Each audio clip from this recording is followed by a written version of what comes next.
नमस्कार दोस्तों, एग्ज़ाम गुरु में आपका स्वागत है।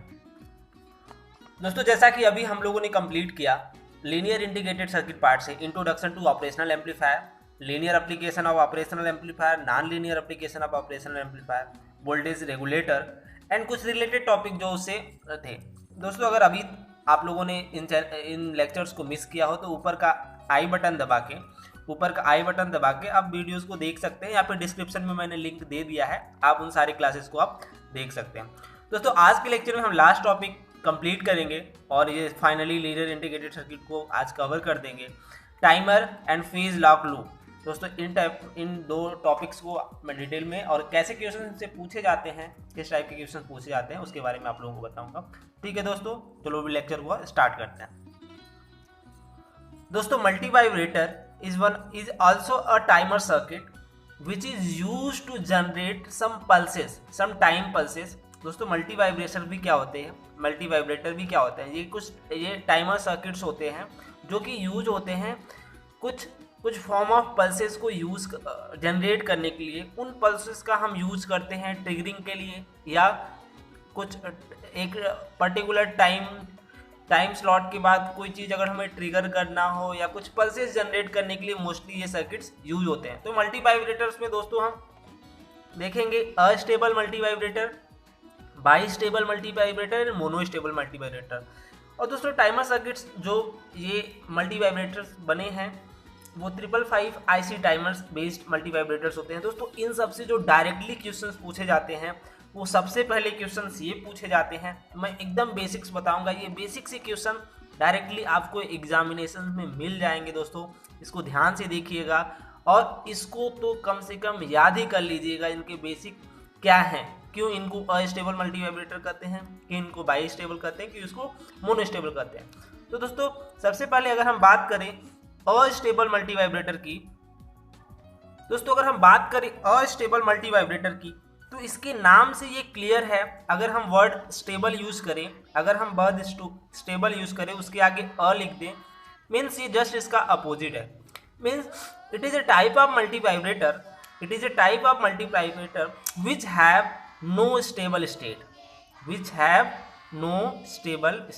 दोस्तों, ये जरूर याद रखिएगा, अस्टेबल मल्टी वाइब्रेटर है no stable state and it have two quasi stable state.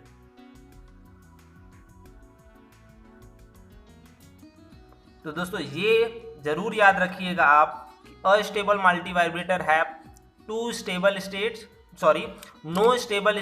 And it have two quasi stable state. Quasi stable state means दोस्तों एक परफेक्टली स्टेबल स्टेट नहीं होता ये state. Quasi just like middle of stable and middle of unstable states के बीच का हम अगर कोई स्टेट डिफाइन करें तो वो क्वासी स्टेबल स्टेट कहा जाएगा। दोस्तों, तो astable multivibrator have no stable state. Then अगर हम बात करें बाई स्टेबल मल्टी वाइब्रेटर की, तो दोस्तों इसके नाम से ये क्लियर है, the word by means it have, by means दोस्तों to, it have two stable states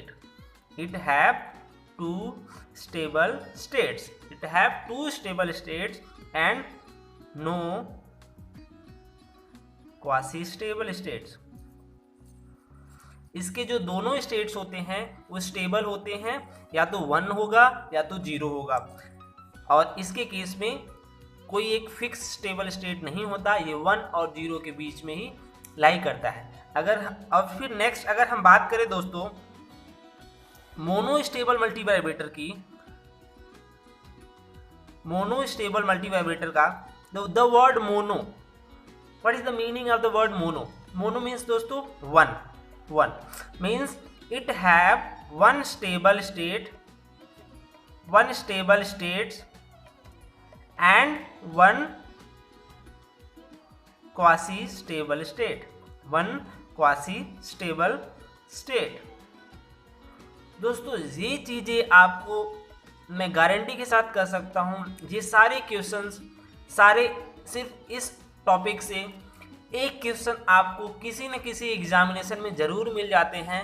कि which of the following is right for this type of multi vibrator.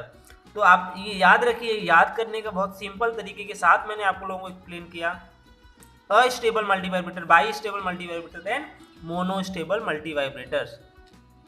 दोस्तों हम सभी अब सभी ये मल्टी वाइब्रेटर्स को डिटेल में देखेंगे, उनके सर्किट डायग्राम्स क्या हैं, और जो उनसे डायरेक्टली न्यूमेरिकल पूछे जाते हैं एकदम सिंपल फार्मूला पे, उनके टाइम ड्यूरेशन पे, टाइम पीरियड का जो फार्मूला पूछा जाता है और उस पे न्यूमेरिकल पूछे जाते हैं, वो मैं आप लोगों को बताऊंगा। और इन सब के बारे में थोड़ा वेव फॉर्म दिखा के आप लोगों को डिटेल में बताना चाहूँगा।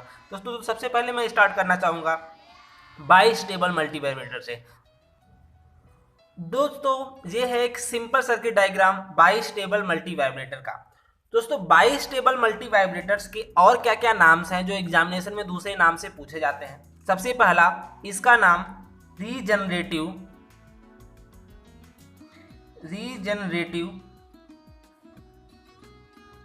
कंपैरेटर भी इसको बोलते हैं, रीजनरेटिव कंपैरेटर भी बोलते हैं। दोस्तों इसका रीजनरेटिव कंपैरेटर इसलिए बोलते हैं क्योंकि यहाँ पे हम पॉजिटिव फीडबैक यूज करते हैं। और दोस्तों इसको श्मिट ट्रिगर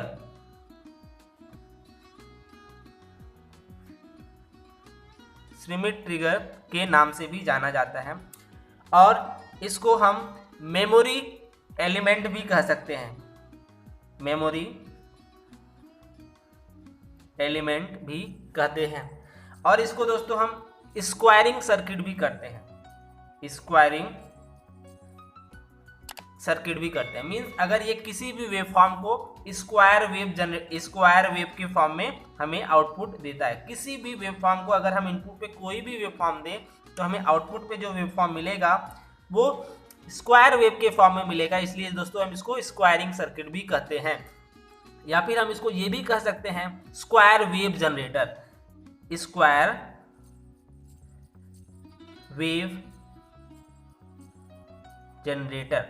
तो दोस्तों ये आप देख सकते हैं, ये श्मिट ट्रिगर, इसके नाम Schmitt trigger, bistable multivibrators और square wave generator, memory element, इसको इतने नाम से जाना जाता है। ये बहुत ही इंपॉर्टेंट सर्किट है, सभी एग्जामिनेशन में पूछे जाते हैं, ये पॉजिटिव फीडबैक में यूज होता है।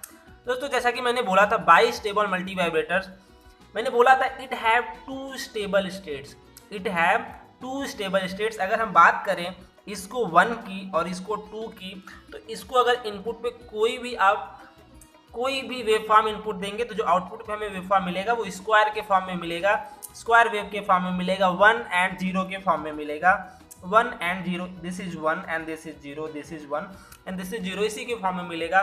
तो यहाँ पे हम दोस्तों देख सकते हैं कि इसके दो स्टेबल स्टेट्स हैं, 1 एंड 0, 1 एंड 0 इसके दो स्टेबल स्टेट्स हैं, इसलिए दोस्तों हम इसको बोलते हैं बाई स्टेबल मल्टी वाइब्रेटर। दोस्तों ये सिर्फ मैं बेसिक्स को एक्सप्लेन करना चाहूँगा जो कि नॉर्मल एग्जामिनेशन में पूछे जाते हैं, सिर्फ इसके बेसिक क्वेश्चन। अब दोस्तों हम बात करेंगे अस्टेबल मल्टी वाइब्रेटर की। दोस्तों बात करेंगे हम अस्टेबल मल्टी वाइब्रेटर की, जिससे कैसे क्वेश्चंस पूछे जाते हैं, उनको मैं आप लोगों को दिखाना चाहूँगा और इसके कुछ बेसिक्स को आप लोगों को भी बताना चाहूँगा। दोस्तों अस्टेबल मल्टी वाइब्रेटर, सबसे पहले दोस्तों मैं इसका सर्किट डायग्राम आप लोगों को बताना चाहूँगा। दोस्तों ये है circuit diagram of astable multi vibrator. दोस्तों अगर आप ग्रीन पार्ट को देखें, सिर्फ ग्रीन पार्ट को देखें इसके, तो आप इस ग्रीन पार्ट से एनालिसिस कर सकते हैं। ये है बाई स्टेबल मल्टी वाइब्रेटर, जैसा कि मैंने ऊपर दिखाया है, ये बाई स्टेबल मल्टी वाइब्रेटर। सिर्फ उसमें दो एक्स्ट्रा एलिमेंट को हमने ऐड किया है, एक कैपेसिटर यहाँ पे और एक ये रेजिस्टेंस आर। तो ये दोस्तों क्या बन गया, अस्टेबल मल्टी वाइब्रेटर। ये दोस्तों इसको याद करने का बहुत ही सिंपल तरीका। दोस्तों हम ये नहीं कह सकते कि सिर्फ यही अस्टेबल मल्टी वाइब्रेटर्स हैं, दूसरे सर्किट अस्टेबल मल्टी वाइब्रेटर्स नहीं हो सकते। नहीं दोस्तों, दूसरे सर्किट भी अस्टेबल मल्टी वाइब्रेटर हो सकते हैं। वो सर्किट जिनकी प्रॉपर्टी अस्टेबल मल्टी वाइब्रेटर से मैच करेगी, वो उसको हम अस्टेबल मल्टी वाइब्रेटर कह सकते हैं। दोस्तों ये एक नॉर्मल सर्किट है अस्टेबल मल्टी वाइब्रेटर का, जैसा कि मैंने पहले ही बताया था, a circuit whose output does not have any stable state, means इसके पास कोई भी स्टेबल स्टेट नहीं होगा, नो स्टेबल स्टेट्स। और दोस्तों इसके पास 2 क्वासी स्टेबल स्टेट्स होंगे, क्वासी स्टेबल, या फिर हम कह सकते हैं 2 सेमी स्टेबल स्टेट्स होंगे। उसको हम कह सकते हैं astable multi vibrator. Astable multi vibrator दोस्तों हम इसको कह सकते हैं। ये सिंपल सर्किट है अस्टेबल मल्टी वाइब्रेटर का। ये टर्म्स आपको याद रखने हैं कि इसके पास कितने स्टेबल स्टेट्स होते हैं, कितने अस्टेबल स्टेट्स होते हैं। Thus, it generates square wave output without application of external input. Hence, a stable multivibrator is also called square wave generator or free running oscillator. दोस्तों यहाँ पे हम आप देख सकते हैं हम कोई भी इनपुट्स इसको अप्लाई नहीं कर रहे हैं। Without any applied input it gives square wave output. It gives square wave output, क्योंकि आप देख सकते हैं अगर ऑप एम्प पॉजिटिव फीडबैक में यूज हो तो वो एक कंपैरेटर की तरह वर्क करता है। तो यहाँ पे सभी आउटपुट्स हमें क्या मिलेंगे दोस्तों, स्क्वायर वेव जनरेटर के फॉर्म में मिलेंगे। मैंने पहले ही बताया था इसके पास कोई स्टेबल स्टेट्स नहीं होता। तो आप ये देखेंगे कि जो ये आउटपुट वोल्टेज इसका आएगा, जो चार्जिंग पाथ इसका रहेगा एट अ टाइम, अगर यहाँ पे हम 0 वोल्टेज अप्लाइड कर रहे हैं तो कुछ वोल्टेज डिफरेंस के कारण यहाँ पे आउटपुट आएगा, और ये कैपेसिटर उस टाइम पे इस पाथ के थ्रू चार्ज हो जाएगा। इस पाथ के थ्रू चार्ज हो जाएगा दोस्तों, ये इसका चार्जिंग पाथ रहेगा। फिर ऑन द सेम टाइम ये कैपेसिटर इसी रेजिस्टेंस के थ्रू क्या होगा दोस्तों, डिस्चार्ज होगा। मीन जो इसका वेव फॉर्म बनेगा वो अगर हम चार्जिंग का देखें तो ये कुछ इस टाइप का बनेगा। तो इसकी मैक्सिमम वोल्टेज क्या रहेगी, Vc रहेगी। चार्जिंग का इस टाइप बनेगा, और दोस्तों फिर डिस्चार्जिंग का कुछ इस टाइप का बनेगा। फिर चार्जिंग का कुछ इस टाइप का बनेगा, एंड डिस्चार्जिंग का फिर कुछ इस टाइप का बनेगा। दोस्तों आप देख सकते हैं कि इसके पास कोई भी एक स्टेबल स्टेट नहीं है, कोई भी एक स्टेबल स्टेट्स नहीं है। इसलिए हम इसके पास सिर्फ 2 सेमी स्टेबल स्टेट्स हैं, इसलिए इसको हम क्या कहेंगे दोस्तों, अस्टेबल मल्टी वाइब्रेटर। दोस्तों जो सबसे इससे इम्पॉर्टेंट क्वेश्चन पूछा जाता है वो ये है, पूछा जाता है इसका ये जो टाइम पीरियड है, इसका जो ये टाइम पीरियड T0 है उसकी वैल्यू क्या होगी, उसकी वैल्यू क्या होगी। तो इसका जो दोस्तों उसका हम डायरेक्टली फार्मूला आप लोगों के सामने पुट करना चाहेंगे। दोस्तों ये है टाइम पीरियड का expression T0 equals to 2RC, this R and this C, 2RC ln 1 plus beta upon 1 minus beta. अगर वहां पे हम बीटा की बात करें तो बीटा की वैल्यू दोस्तों क्या है, R1 अपान R1 प्लस R2। दोस्तों इसको डिराइव करेंगे तो यही फार्मूला मिलेगा। मैं सीधे आपको फार्मूला बताया हूं क्योंकि इसी से सिर्फ न्यूमेरिकल्स पूछे जाते हैं। अगर इससे न्यूमेरिकल पूछे जाएंगे तो सिर्फ यही फॉर्म पे पूछे जाते हैं कि इसका टाइम पीरियड की वैल्यू क्या होगी। दोस्तों अगर हम सपोज करते हैं कि ये R1 और ये R2 की वैल्यू इक्वल होगी, if R1 equals to R2 then beta क्या हो जाएगा दोस्तों, अगर R1 R2 के बराबर हो जाएगा देन बीटा इक्वल्स टू हो जाएगा 1/2। बीटा इक्वल्स टू दोस्तों हो जाएगा 1/2, और इसको अगर आप सिंप्लीफाई करेंगे तो इसकी वैल्यू क्या हो जाएगी, T0 equals to 2RC ln 3 ये इसकी वैल्यू हो जाएगी। If this R1 and R2 are equal then the expression for time period will be 2RC ln 3। इसको दोस्तों याद कर लीजिएगा, इससे क्वेश्चंस पूछे जाते हैं, बहुत ही बेसिक क्वेश्चन, सिंपल क्वेश्चन पूछे जाते हैं, इसको आपको याद कर लेना पड़ेगा।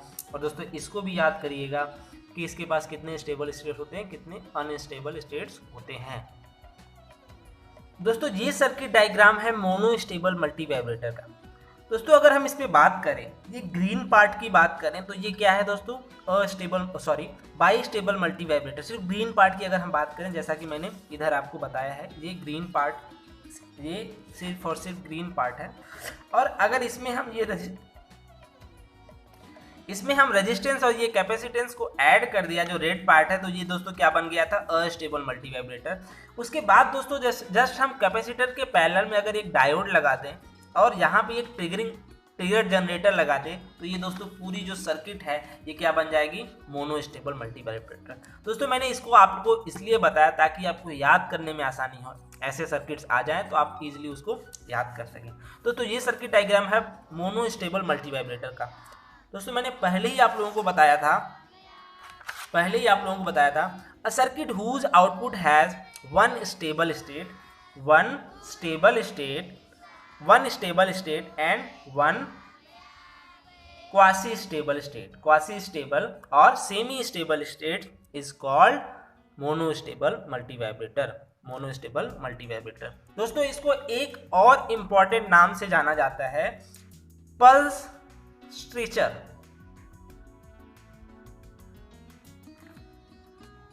दोस्तों इसको एक और इंपॉर्टेंट नाम से जाना जाता है, पल्स स्ट्रेचर। मींस आप कह सकते हैं अगर कोई एक पल्स दे रहे हैं जिसका विड्थ 5 मिली सेकेंड है और इसका आउटपुट हमें चाहिए जस्ट लाइक 10 सेकेंड का, तो ये मिली सेकेंड को स्ट्रेच करके इसको सेकेंड में कन्वर्ट कर सकता है। मींस जो इसका विड्थ है इसको स्ट्रेच कर सकता है, बढ़ा सकता है, इसलिए इसको क्या बोलते हैं दोस्तों, पल्स स्ट्रेचर। दोस्तों ये प्रॉपर्टी इसकी बहुत ही इंपॉर्टेंट प्रॉपर्टी है जो कि बहुत जगह यूज होती है। जैसे कि अगर हम बात करें पल्स विड्थ मॉड्यूलेशन की, तो आप देख सकते हैं इसका जो विड्थ होता है उसको हम कम या ज़्यादा करते हैं, पल्सेस के जो विड्थ को हम कम या ज़्यादा करते हैं मॉड्यूलेशन टेक्निक में, तो वहाँ पे हम इसको यूज करते हैं मोनोस्टेबल मल्टीवाइब्रेटर को, जहाँ पे हम उन पल्सेस के विड्थ को कम या ज़्यादा करना रहता है, वहाँ पे हम पल्स स्ट्रेचर या मोनोस्टेबल मल्टीवाइब्रेटर यूज करते हैं। दोस्तों इस टॉपिक पे ही सिर्फ 2-3 क्वेश्चन पूछे गए हैं जो मैं आप लोगों को दिखाना चाहूँगा। दोस्तों जैसा कि आप ये क्वेश्चन देख सकते हैं, question number 9.3, a 1 millisecond pulse can be stretch to 1 second pulse by using. तो इसका आंसर दोस्तों क्या होगा, इसका आंसर मैं आप लोगों से कमेंट सेक्शन में जानना चाहूँगा। नॉर्मली मैं आप लोगों को बता ही देता हूँ, आप लोग कमेंट सेक्शन में तो कुछ कमेंट करते नहीं हैं। 9.3 का 1 millisecond pulse can be stretch into 1 second pulse by using a monostable multivibrator. दोस्तों इसका आंसर रहेगा ए मोनोस्टेबल मल्टीवाइब्रेटर। दोस्तों इसके कुछ और क्वेश्चन पूछे गए वो भी मैं दिखाना चाहूँगा। दोस्तों आप यहाँ पे भी देख सकते हैं IS 2014 में पूछा गया है, a 1 microsecond pulse can be converted into 1 millisecond pulse by using a 1 microsecond pulse can be converted into 1 millisecond pulse by using a monostable multivibrator। आप देख सकते हैं दोस्तों। तो दोस्तों जैसा कि अभी आप लोगों ने देखा कि सिर्फ पल्स स्ट्रेचर से 2 क्वेश्चंस पूछे गए थे IS एग्जामिनेशंस में, ऐसे ही दोस्तों सभी एग्जामिनेशन में नॉर्मल सिर्फ बेसिक्स क्वेश्चन पूछे जाते हैं। दोस्तों मैं ये जैसा कि ये आपको बताया कि पल्स विड्थ मॉड्यूलेशन में इसका हम यूज करते हैं दोस्तों। तो दोस्तों अभी मैं इसके टाइम पीरियड का फॉर्मूला बताऊंगा आप लोगों को, डायरेक्टली टाइम पीरियड का फॉर्मूला बताऊंगा जिसको आप लोग याद कर लीजिएगा, जिससे डायरेक्टली न्यूमेरिकल एग्जामिनेशंस में पूछे जाते हैं। सबसे पहला क्वेश्चन जो इससे पूछा जा सकता है दोस्तों, it have 1 stable state and 1 quasi stable state and second one is, इसका जो टाइम पीरियड का फॉर्मूला क्या होगा उस पर बेस्ड न्यूमेरिकल पूछे जाते हैं।